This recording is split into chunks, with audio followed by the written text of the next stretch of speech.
Ассалаумағалейкум қазақ елі. Мынау Бруклин Бридж деген көпір. Бруклин көпірі. Соны көрсетіп өтейін деп сіздерге түсіріп жатырмын. Қазір кішкене қапталыс болып қапты. Қапталыс болмаған кезде тамаша бір жүріп өткен әдемі көрініс болар еді. Қазір түсіріп көрейін, егер онша пыстырып жіберетін болса, ол кезде салмаймын. Егер жақсы әдемі бір көрініс болып, зуылдап өтіп кеткендей болып шығатын болса, ол кезде сіздерге саламын. Сол бүгін міне шеруімізді Манхэттенда өткізіп, қазір қайтып келе жатырмыз үйге. Мынау Бруклин көпірі Манхэттен мен Бруклин қаласын екеуін қосып тұрған көпір. Осындай көпірлердің бір шамасы бар, бұлай қарай. Жаңағы сапасы сондай жақсы. Мына жақта жаңағы Стейтен Айленд деген штат бар. Соны жаңағы немен Бруклинмен қосып тұрған көпір бар. Оның аты Веризана дейді.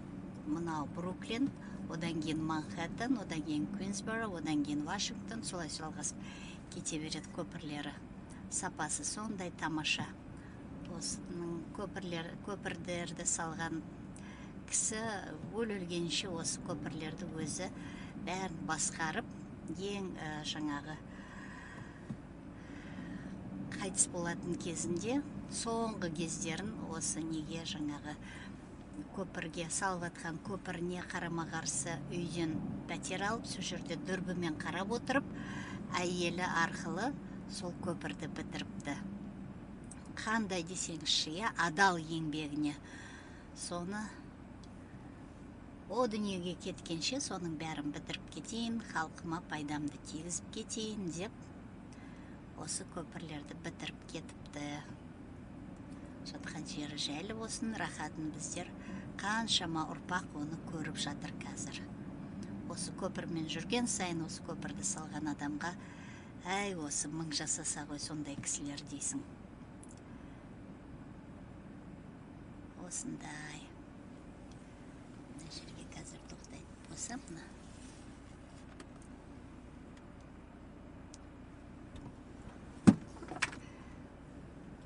Осындай болып өтіп жатыр.